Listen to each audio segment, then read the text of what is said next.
Good evening, ladies and gentlemen, and welcome to another edition of Education Matters with Jim O'Connell.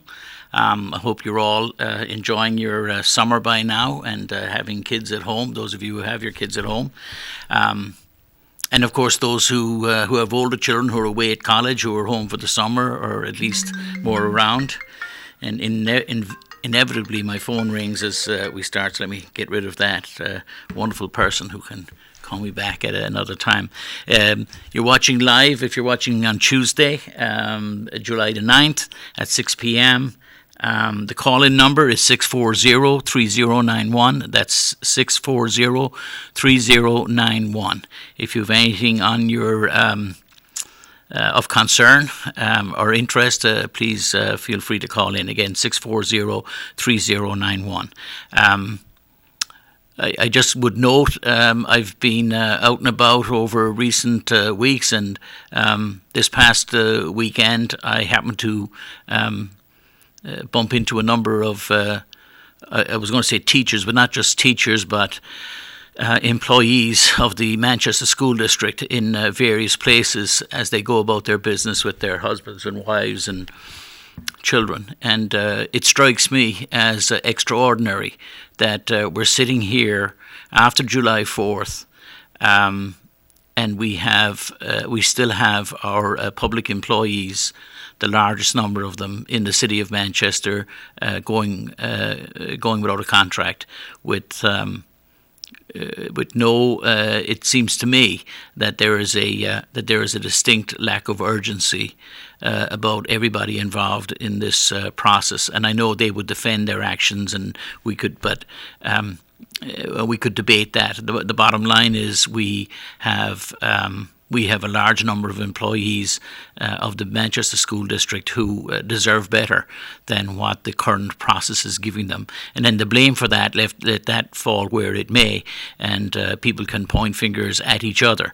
I think rather than get into that, I would just like to start with the premise that it's unacceptable, and we should all be critical of everybody who's got a finger in the pie, everybody who's involved in the process, because the process is obviously broken and has left people in the situation they're in, and therefore has left our teachers and our support staff and our secretarial staff and our administrators and everybody else in the position they're in.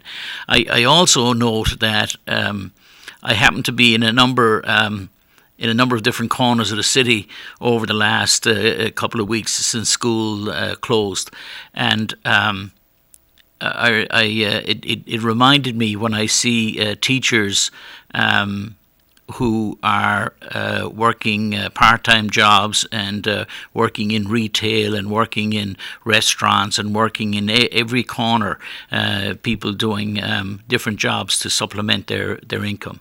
And if this was confined to the summertime, where you might say, well, this is an opportunity for them over their 7 or 8 weeks that they could make some extra money. But I have to tell you that I was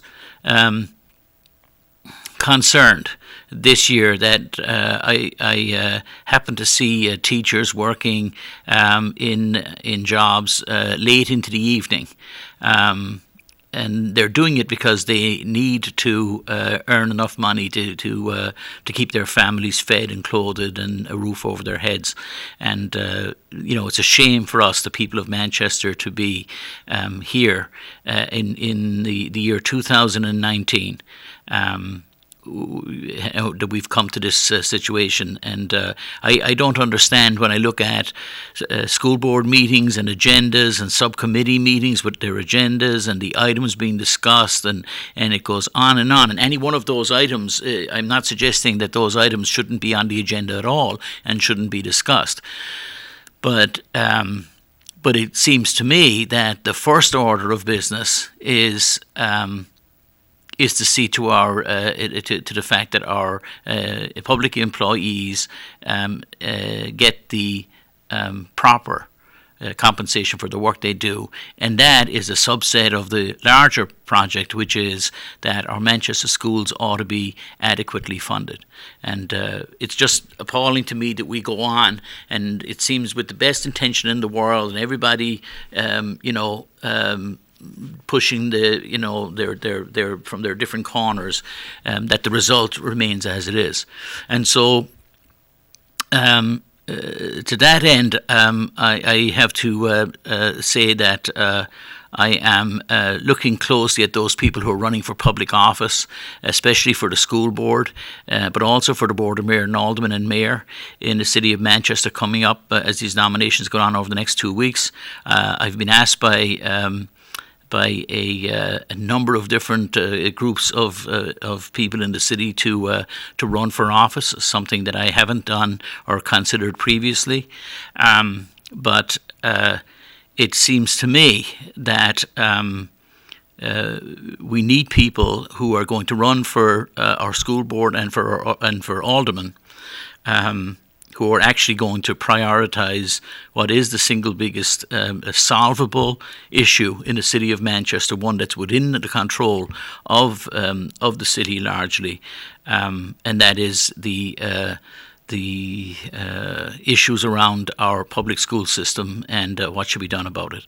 And there's a divide there about whether the most effective where's the most effective place of action, because the school board has immediate responsibility for the managing of the schools, but the budget and the control of what funds go to the schools in the first place belongs to the Board of Mayor and Aldermen. And so it's a question worth contemplating where the greater effect might be had by somebody running for one of those boards or the other. There is a proposal, at least a nascent proposal, that the City of Manchester make a change and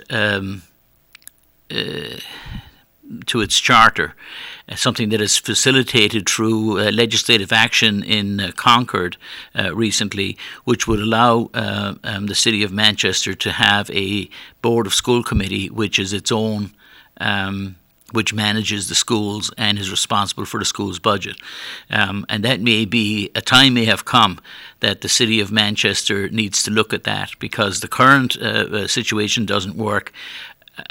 I have many friends who are members of the Automatic Board in Manchester, well-intentioned public servants who accept phone calls late at night and people stopping them at the supermarket and complaining about various things, and these people put that work in and they do it. And they deserve our gratitude for doing that. Having said that, and despite the fact that many of them are my friends, most of them, not just a small majority, but the vast majority, most of them are for practical purposes, unaware of what actually happens in our school district. They have a very rudimentary idea of where the stresses and strains are. If I was to be callous, I would say they care less about it. I don't think it's that they care less if something was brought to their attention, but rather the whole system is lost to them. And so I've said many times that if we looked at if the Manchester Police Department or the Parks and Recreation Department or the Public Works Department or the Fire Department was as poorly funded as the school district is in comparison to other towns, and if the level of equipment and technology available, etc., the resources available to them were lower than other towns, I've no doubt that the very fine men and women of our Board of Aldermen would step up to the plate and say this is not acceptable. I don't think that the City of Manchester has gotten to the point, or its taxpayers have gotten to the point, where they'd support politicians who would allow rusted 30, 40 or 50-year-old fire trucks blowing blue exhaust fumes out of dated engines wandering up and down Elm Street. I don't think the people of Manchester are ready to accept response times from AMR, the ambulance service, and the fire department to medical and rescue emergencies that are longer than any other town in the state of New Hampshire. I I'm very confident that the many people and the many fine people that we've had on our aldermanic boards over recent years would stand up and say enough is enough and would fight for it. It is. There is no question, though, that our current Board of Mayor and Aldermen and the boards of Mayor and Aldermen who preceded them have continued to oversee a declining public education system in the city of Manchester. The empirical evidence is clear. In other words, the facts are clear. They're not disputable.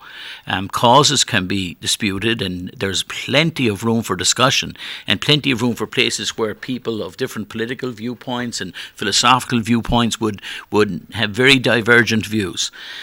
But that would be about how do we get where we are, not about where we are. There might be some discussion about where we are, but mostly it would be a finger-pointing exercise about who's to blame for the situation that we find ourselves in. Because as I keep repeating, at the risk of driving everybody batty, we do have the least well-funded school system in the state of New Hampshire on a per-student basis, measured on a per-student basis, and we've got the highest number of children per teacher of any school district in the state of New Hampshire. That's just a fact and undeniable, and yet we have people who would like to argue that we need to make further cuts, etc. Mind you, many of these people themselves decide to send their children not to public schools but to private and parochial schools and others. I'm bothered by it hugely. I have to say I'm interested to see who is going to run for our Board of Mayor and Aldermen. And for our school board, and to see if we're actually going to see substantial change. Because I can tell you this, ladies and gentlemen, if I were to decide to run, then I would not allow meetings.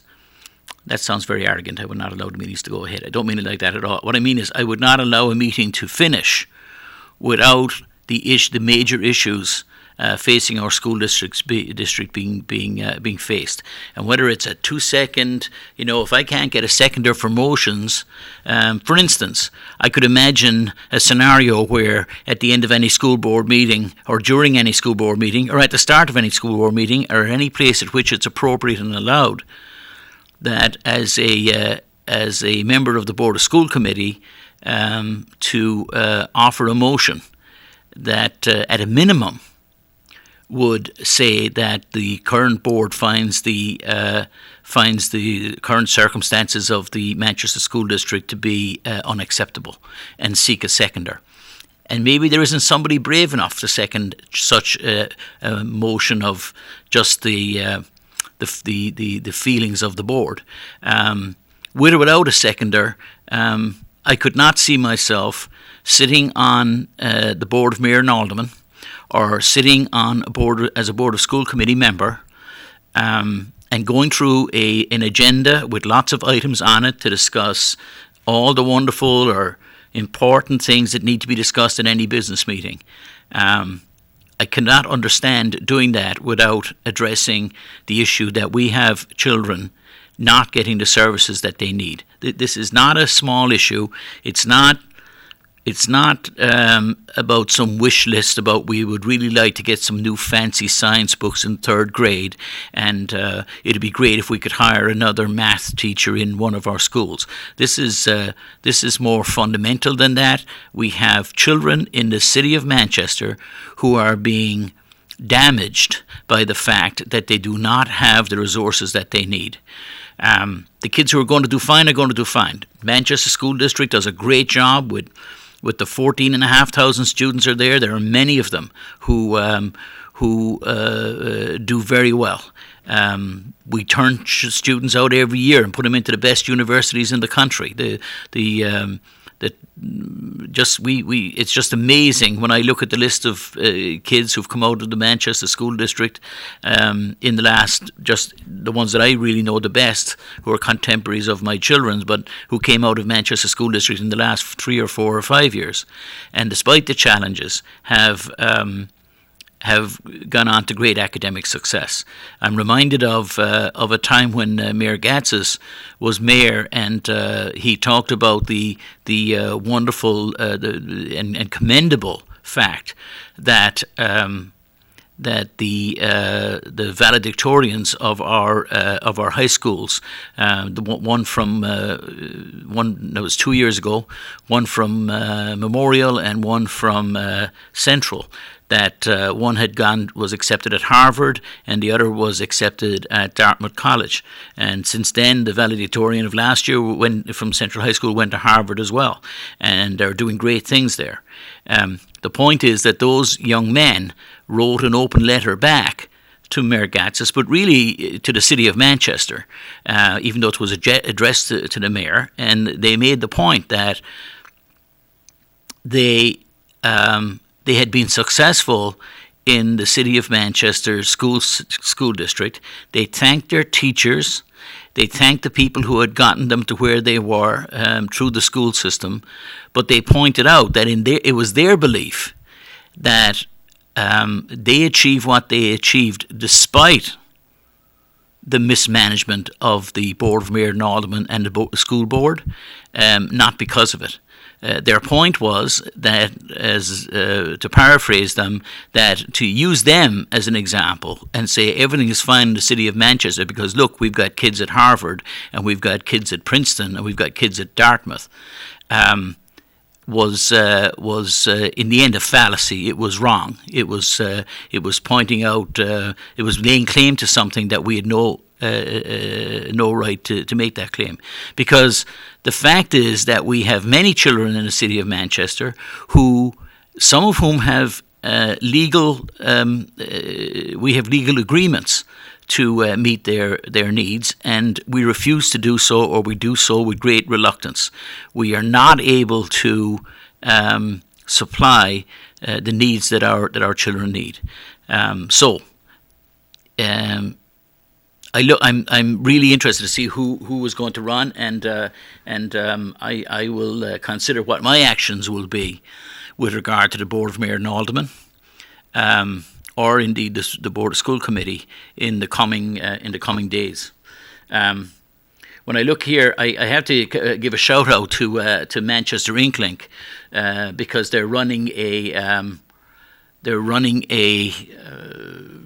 update, keeping updated those who are running for various positions, and I just jumped on their website just now, and as of tonight, July the 9th, so far Victoria Sullivan has filed for running for mayor, and of course Mayor Craig has announced that she will file on Monday the 15th. And I was told, I spoke to Glenn Ouellette, the perennial or biennial candidate for mayor in Manchester. He tells me that he intends to file for mayor also.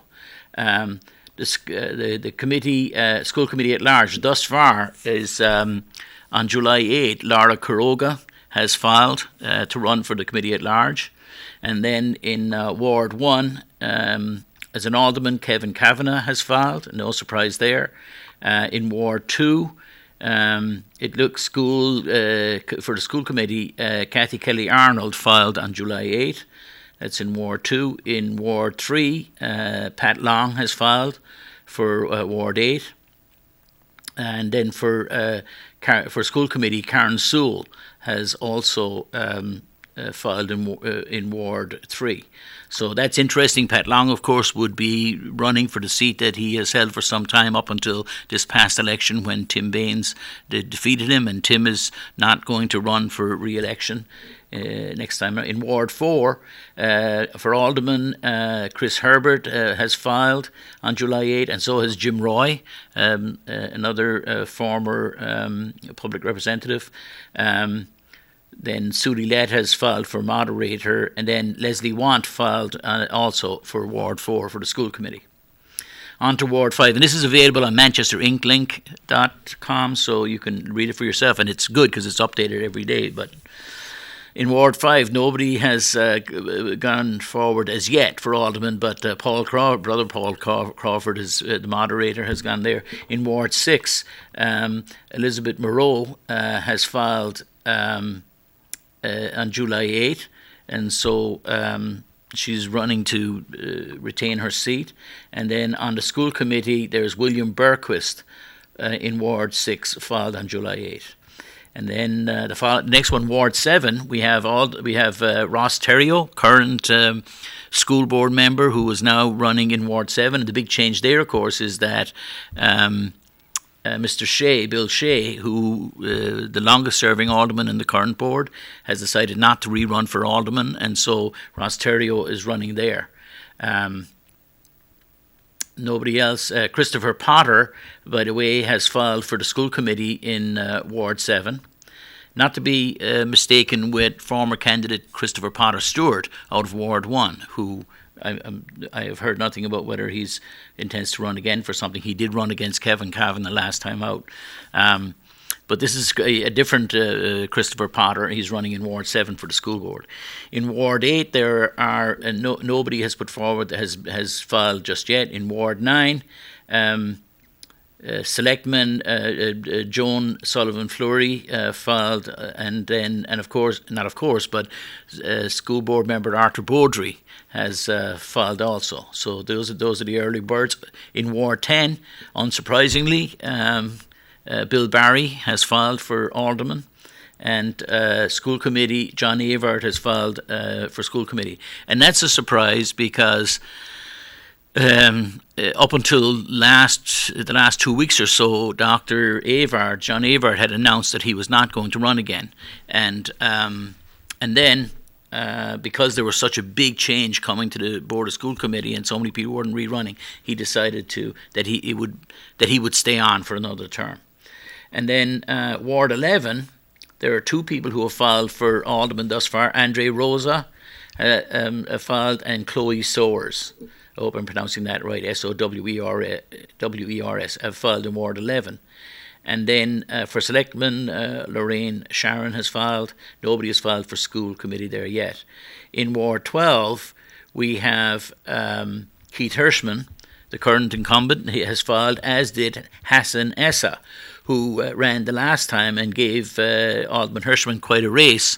It'll be interesting to see what changes have wrought in Ward 12. And this is a battle, I guess, between, I think Keith wouldn't mind me, I think he'd take it as a compliment if I were to refer to him as a conservative candidate.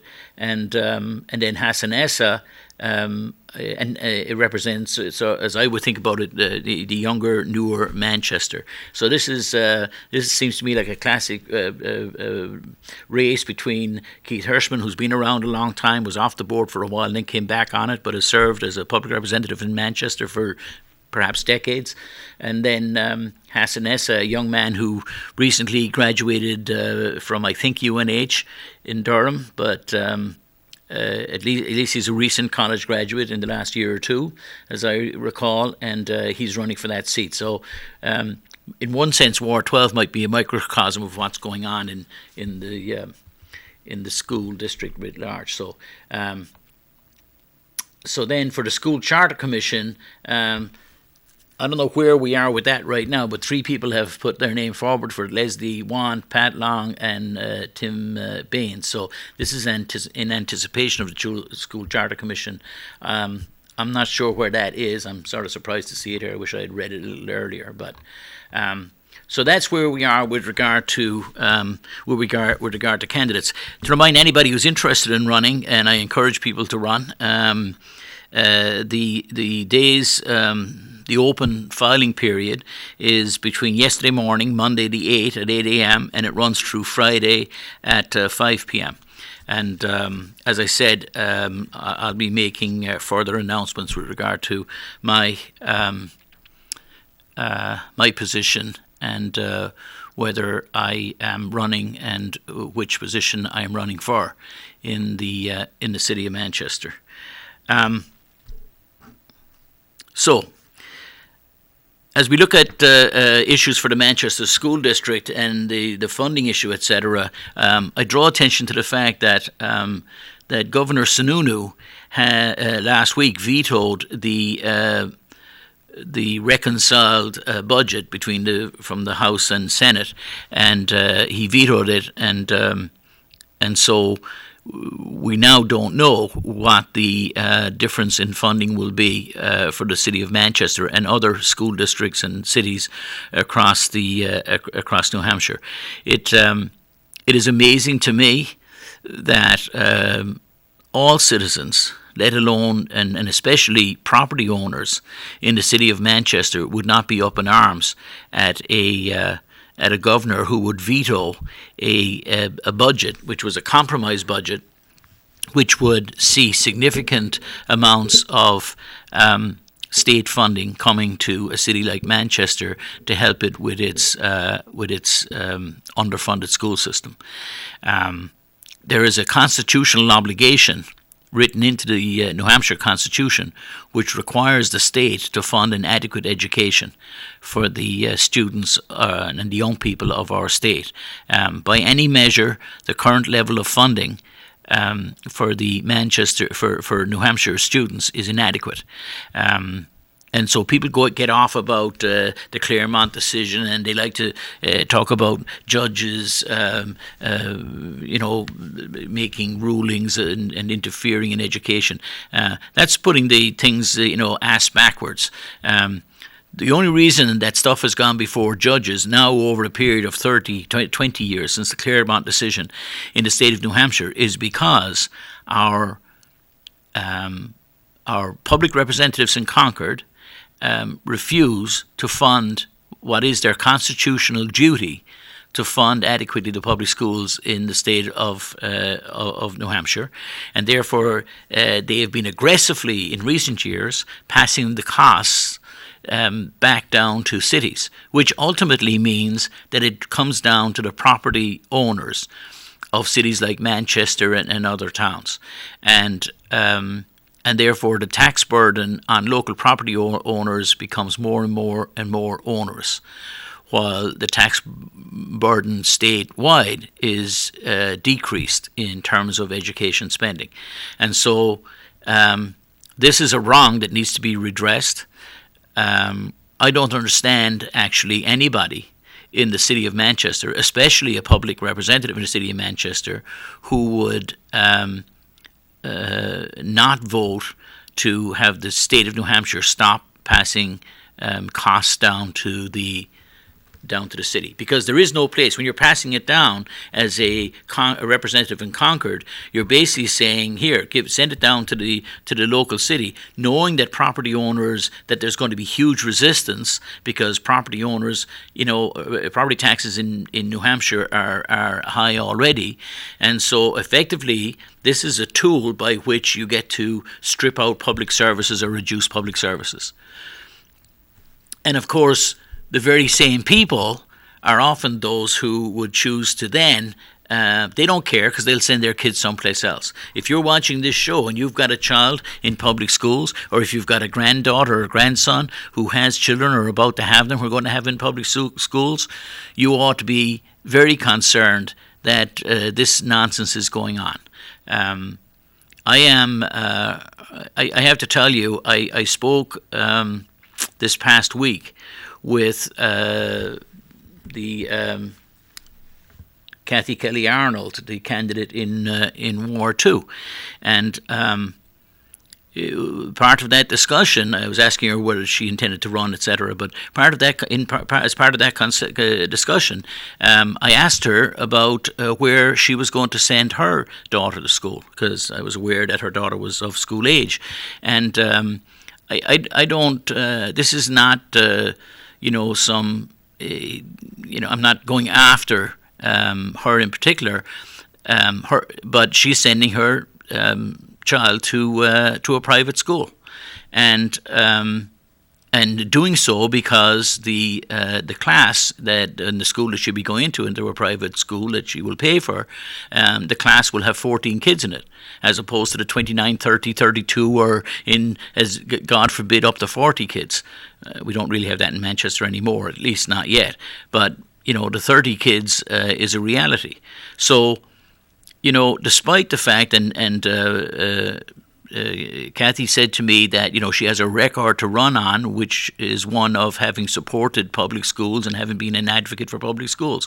And she was a school board member at large for some years and is now running in Ward 2. And I understand all of that. But I have to tell you, it sticks in my craw that once again we have people running for public office in the city of Manchester as a school board member who are not invested in the Manchester schools. And I understand the declaration saying that, I've proven that I'm a supporter of public schools. Yes, but your kids are not going to be going there. And so you're going to join a long line of their other public representatives. And if I had my facts together, I don't want to single people out and leave some out or add some. But people running, I don't understand why somebody would run for school board in my ward who has a child that they are sending to private school, and they intend, her declaration to me was she intends to keep her child in private school. So I guess that means to me that there is no expectation that the Manchester public schools are going to rise to the level of what she would like for her child, and she's got every right to do that. I'm not questioning that. But then why run for school board? I'm not going to run to run for the board of a crematorium if I have no intention of being burned at the stake. No, sorry to be silly, but no intention of using a crematorium. I'm not going to run for if I don't use the public water system in the city of Manchester and I'm using well water and I really like my well water and I don't want to use the water in the system, in the public water system, why would I run for the flipping Manchester Waterworks Board or the Water Commission? Why would you do that? I don't understand. I'm a great believer in public water. I think Manchester should have good public water flowing out of the taps and faucets of the residents of the city. I think all our poorest residents should be able to turn on and get fresh water and not have to go to public pumps somewhere, but have it in their kitchens. But oh, by the way, I have my own private water that I'm going to run. Run for something else. I'd like to see people running for the school board who are invested in the Manchester public school system. My friend Bill Barry, who I support and think has done a wonderful job as an alderman. He has a daughter or had a daughter in at Trinity High School, and it's great. Good for him. Trinity High School is a fine school. But Bill didn't choose to run for the Board of School Committee. He ran for alderman and is doing a fine job as an alderman. Good for him. I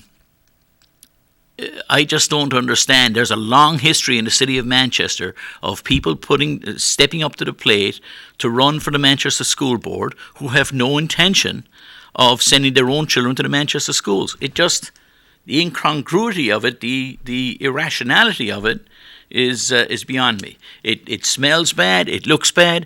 And Kathy Arnold, I understand her record and the service that she's given to the city of Manchester. But frankly, I don't understand why she would run for the board of mayor and alderman. I think that would be fine. And affect whatever you want to affect in the city. Make sure our roads are paved. Make sure that do something about the opiate crisis. Do something about the homeless situation. Do something about business development in the city of Manchester. Do something about our parks and our cemeteries and our recreation spaces. Do something. There are young children involved in the Office of Youth Services. There are lots of places where young people are affected by services from the city of Manchester. Our swimming pools, our local sporting leagues. There's lots of boards and lots of places. If you run for the board of Mayor in Alderman, you could affect all of those things that your children might use. Why would you run for the Manchester public school system if you don't send your kids to the Manchester public schools? It seems to me a disqualifying factor. I'm not going to run for the board of the Universalist Congregational Church of Manchester if I'm going down the street to the Roman Catholic Church. Why would I run for the board of the Congregational Church? I believe that the Congregational Church should be properly run. But by the way, I'm going down the street to the Roman Catholic Church. I'm over at St. Joe's. It doesn't make any sense to me. So that's enough of my thing. Going back to the Sununu veto, I think pressure should be every voter in the city of Manchester and everybody who's got an interest in Manchester public schools should be calling the governor's office, sending messages to the governor, and sending messages to our public representatives saying that. Sununu in the first case, in the case of his veto, saying to vote to override his veto, and we'll see what Manchester public representatives do in the coming weeks about this issue. There was a conversation going on that I happened to hear today, which drives me bananas, and it had to do with some. There are about 6 or 7 people, maybe it's only 4 or 5 people in the city of Manchester who are sort of ultra libertarian, anti-public schools. They wouldn't call themselves anti-public schools, but are not strong believers in the benefits of a public school system,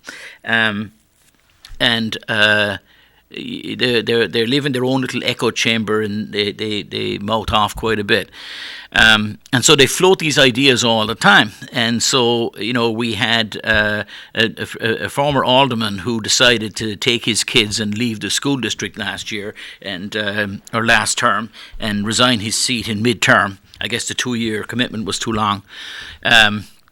But he left and took his kids elsewhere, and but despite having decided to leave and go elsewhere, because he's a political operative who is sort of married to certain ideologies, very conservative. We're not talking about fiscal conservatives here. We're not talking about classical, let's make sure we spend the public's money wisely. No, this is the we hate all public functions and we'd like to defund as many as possible group. So he floats the idea of we need to shut down Central High School was his shot. Kind of a ridiculous statement at the outset. And then we have others, ill-informed, talking about we should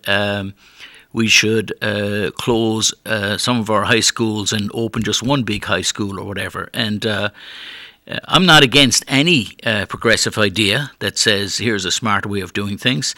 But these balloons are being floated just as a way to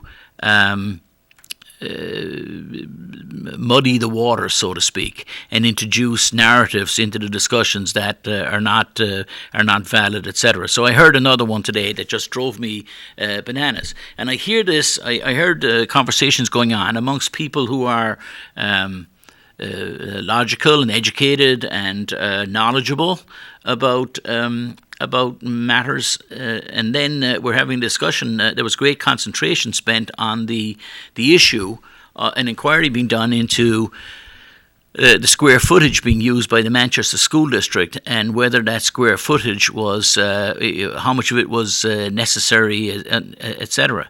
And it's a nonsensical discussion. If it's not more nuanced than that. Because as I've pointed out before, if you want to start, there are more statistics than damned lies. You can run statistics about the square footage available and space available in schools, etc. And as I pointed out here a couple of weeks ago, if if you have, let us say, if you have 90 kids in one of our schools, and you've 90 kids in second grade, you can have 4 classes of 22 and a half kids. That would be plenty big enough. It would be too big, perhaps, to do proper instruction for a group of third graders. It'd be hard work for a teacher working on a class that size, but doable and manageable, etc., or at least partially manageable. In Manchester, what we've done in the past is we've taken those 90 kids and we have divided them into 3 instead of dividing them into 4. So now, in the same school that we always had those classes in, we get rid of one teacher and we divide the 90 kids across the 3 remaining teachers, and now there's 30 kids in each class. And guess what? There's an empty classroom next door, because that's where Mrs. Jones used to teach, or Mr. Smith used to teach, but he got laid off. He's long gone. He's working in some other district now, by the way, earning more than he earned here in Manchester, and perhaps being more respected than by his public representatives than he was here. Perhaps not being left without a contract, perhaps not being left all summer wondering to know how much money he'd have to pay his mortgage and food bills next year, or perhaps not spending all year wondering about whether his job would be cut sometime next year and he'd find himself after 10 years in the Manchester School District getting pink slipped. Perhaps he could not do any of those things and go work someplace else. Well, they have, and some have, and so the empty classroom is there. And now we have people, and this happens constantly in the city of Manchester, that people want to come in and take a snapshot of the situation du jour, the situation as it is today. Let's talk about the facts. We have some particularly, I was going to use a pejorative, but some particularly uninformed, not very intellectual, not very smart people who like to jump on public media and offer a discourse or, ask these semi-rhetorical questions. Why do we have 2 empty classrooms at such a school? Is this not a waste of whatever? Anyway, so it's a legitimate question to talk about the use of resources and if there's any wastefulness, and if we've got more space than we require, we should certainly investigate it and take decisions accordingly. But in the scenario that I just gave you, what we currently do is we take the scenario with the 3 classes of 30 that I mentioned to you, and we have a discussion now about the empty class and how come we have an empty class in 3rd grade, another one for 4th grade. Now, oh wow, look at that. We've got 5 empty classes across the 5 grades, 1 through 5. Imagine that. By the way, we fired the 5 teachers from the classes and put all the kids in the other rooms so the classes are empty. But we're not going to talk about that, because we're going to take it that Manchester is the impoverished, under-resourced, understaffed school district that it is today, and we're going to bake that into the cake. And while doing that, we're going to look at our current resourcing, we're going to look at our current footprint, we're going to look at our current use of real estate, we're going to look at our current square footage, and we're going to say we need to eliminate space. Oh, look, we need to close one of our elementary schools. Oh, we need to consolidate our middle schools. Oh, we need to get rid of a high school. Oh, we need to whatever.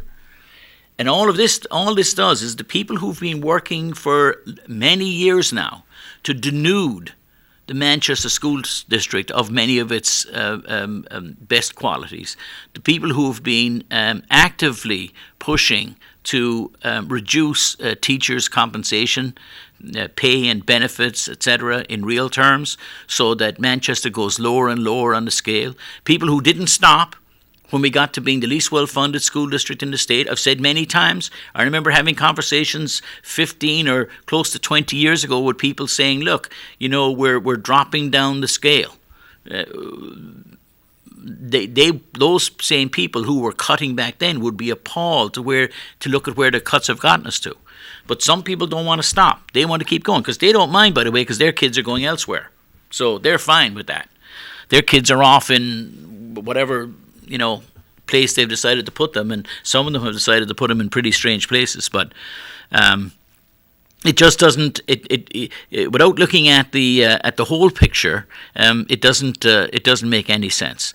I don't think any of us should resist change in the city of Manchester. I'm hopeful that despite the rhetoric of some, again born of ignorance, of efforts like Manchester Proud, that I'm hopeful that that process will actually deliver to us some solutions, or at least, if not full solutions, which would be ideal, but at least the parameters of a conversation where the community, the whole idea with Manchester Proud is to have the whole community as part of the decision. And so I'm hopeful that we're going to reach some new conclusions. We'll see what will happen with regard to our incoming superintendent. There's going to be a welcome day for our new superintendent, which I believe there's a plan for early August when there will be some kind of reception or welcome for Mr. Goldhart as he arrives into Manchester. The good news from my point of view is that he's a blank sheet. I was tempted, and perhaps if I had been more diligent, I would have done so. I was tempted to Google him at great length and go on LexisNexis and other, paid online sources, etc., and do some deep dive into his who he was and what he had done and where he came from. And in the end, I don't want to do that, because I don't want to be coloured in one direction or the other by some articles I might find about him. I'm sure if there was something terrible in his past, he wouldn't be our proposed superintendent. And, if he were the greatest person in education in the United States, we probably would have heard of him by now. So once he's somewhere between those two extremes, to me, he's a blank sheet, and I'm going to judge him on what his performance is and what his effect is on the children and families and schools of the city of Manchester. And I think that's probably the fairest thing to do. I'm reminded, by the way, of the fact that, when Dr. Vargas was coming here, had I been asked, I don't recall voicing my doubts about him, at least not publicly and not on this program. But I was very critical as I observed the selection process. And there was a certain secrecy about it, and there was some great debate about that. And people were divided in their opinions about how opaque the selection process was. So if you'd asked me, as Dr. Vargas was arriving into Manchester 3 years ago, I would have said, I think the process by which he was found was pretty flawed, and I have my doubts about it, and therefore I question him. And it turns out I would have been wrong, because whether the process was flawed or not, the fact is that the committee did find a really good candidate. I liked a lot of what Dr. Vargas had to say and what he did. Not everything, I would never expect that, but he certainly was a breath of fresh air and a man of capability who came to Manchester and came here to make a difference. And so I use that experience to inform my thoughts about Mr. Goldhart, and that has taught me to go to this tabula rasa scenario, this open page, this blank page, and say, let's judge Mr. Goldhart by his actual words and more importantly his deeds and the effect that he has. And so I wish him great good fortune. It's analogous to me of talking about how everyone feels about our current president. And I feel strongly about him that I disapprove of his actions. But wishing him to fail would be like being on a cruise ship in the Caribbean, hoping that the captain runs the ship aground. That's a pretty strange thing to be doing. So, despite the things don't have to be black and white, and because life is not simple, and these things are not simple. So we'll judge Dr. or Mr. I'm not sure if he's a doctor, but Mr. Goldhart by his actions. I have a few notes here. I noticed, by the way, on the paper today that when we talk about national politics, which I don't really touch on this show usually, but former presidential candidate Ross Perot passed away at the age of 89. And however you felt about Ross Perot, if you were around back at that time, he brought a certain sparkle to a kind of a staid political scene when he ran, and I didn't support him in the end because of some of his positions, but I note his passing, and sadly and maybe stupidly, the thing that I remember most about him was his choice of vice president, who was Admiral Stockdale, who a man of with a great career in the U.S. military and deserves our recognition and gratitude for that. He was an admiral, a retired admiral, and so Ross Perot chose him, but. He had the misfortune, like some of the classic moments in presidential debates, when Benson said to whatever his name was, Vice President Quayle, about the famous statement about what was it? When he said he talked about JFK, and Benson said, "You, sir, I knew John F. Kennedy. John F. Kennedy was a friend of mine. You, sir, are no John F. Kennedy." Ba-boom! It sort of like finished that man forever. And as it turns out, Benson was being less than truthful about his actual. He was not really a friend of JFK. He may have met him once, but he was not a friend of his. But it doesn't matter. The line has gone down in history, and the same happened to poor Admiral Stockdale. For those of you old enough to remember, he was in the vice presidential debate, and there was a rigorous debate going on between the Republican and Democratic candidates for vice president, and Ross Perot's nominee, or whatever you want to call it, running mate, Admiral. And at one point, he was asked a question, and in a moment of madness or perhaps self-awareness, somewhere between those two, he said something to the effect of, "I don't even know what I'm doing here. What am I doing here anyway?" And so there was a wonderful scene on Saturday Night Live, and SNL can be just so good sometimes. And SNL had had a skit of Dana Carvey, who, besides being famous for playing George Bush 1, "Read My Lips," he also did a classic Ross Perot. And there was a scene where Ross Perot was driving out in the countryside in a car, and it's sort of a screenshot from the front of the car, and Ross Perot and Stockdale are talking to each other, and Stockdale says to Perot a couple of times, "Ross, where are we going now?" And Ross, in his sort of classic southern accent,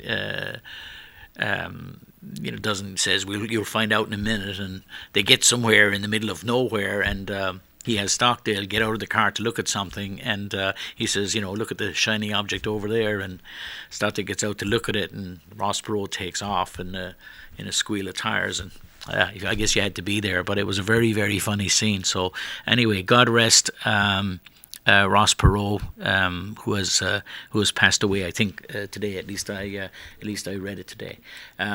As we're looking at these things, I'd advise you, ladies and gentlemen, to for those of you who have children, this week is National Summer Learning Week, and so it's not just about reading, it's about learning writ large. And if you go on the Manchester School District website, let me see if I can find it right here. On the Manchester School District website, summer fun. There's a whole list of things. If you go on to mansd.org, there's a whole list of things that are going on this week. But for instance, starting tomorrow, actually tonight, there was something at 6:30. Learning kickoff celebration at, that was tonight. Let me see. Tonight, you've missed it already. Stark Park Read Aloud at 7. Oh, it'll be starting at 7 p.m. in about 5 minutes. Stark Park Read Aloud at 7 p.m. Join Christine Pelletier for an evening of fun. Read Alouds at Stark Park at 550 River Road. That starts at 7 o'clock. Tomorrow, July 10th, is the Massabesic Audubon Centre from 9 to 5 o'clock. Walk the trails and check out the animals. At Park of Varney at 9 o'clock, there's a Children Literacy Foundation and storyteller, Marty Kelly, fun and interactive storytelling for children and adults. Again, this week going on, but tomorrow it's on at 10 a.m. and there's another show at 6:30 p.m. is Beauty and the Beast at the Palace Theatre. It's $9 per person. You may be able to get tickets for that for free if you go to the Manchester Library or Office of Youth Services. I'm not sure of that, but I will. But you could look for it. But it is $9 here. Then the bookmobile will be out tomorrow, Wednesday, from 10:30 to 11:30 a.m. at City Hall Plaza, and there's a special guest reader, Mayor Joyce Craig. At 11 o'clock, there's let me see, at 11 o'clock. It doesn't say there's more. Children's Literacy Foundation and storyteller Mary Kelly is reading again. 12 p.m. the Fisher Cats read aloud with Fungo. Come and listen to Mean Jean, the Recess Queen. That's at Fisher Cats Park. At 12:45 at Northwest. The Bookmobile will be at Sheridan Emmett Park on 324 Beach Street from 1 to 2 o'clock. Minions Party at Manchester Public Library at 3 o'clock. The Teen Trivia at the West Library from 3 to 4. So it goes on and on. On Thursday, there's the Courier Museum Art Explorers drop-in activity with pop art portraits from 11 to 2 p.m., etc., etc. The Bookery has a story time at 11:15. I could go down through all of these. There are lots of different items going on, but Trolley Night is on Thursday night from 5 to 8 p.m., and it goes on and on and on. So if you have kids and you're at home and you're wondering what to do, this week in particular is a wonderful week in Manchester where there are lots of programs going on, lots of things that are free or of minimal cost for young people to go out and have fun. And despite the politics and despite the challenges of our city, there are so many great things going on. Anything's better than sitting around at home. Go to your library or go to the Manchester School District website at mansd.org. Have a look and see what's available. Get out there and have fun with your kids. Have a great and safe week. I hope everybody is careful when they're swimming and kayaking and all the other things they might be doing. But get out, have fun, enjoy the wonderful state of New Hampshire and the wonderful city of Manchester. And I'll see you all again next week, and we'll be talking about elections and who's running for what and what yours truly, Jim O'Connell, will be doing. Good night.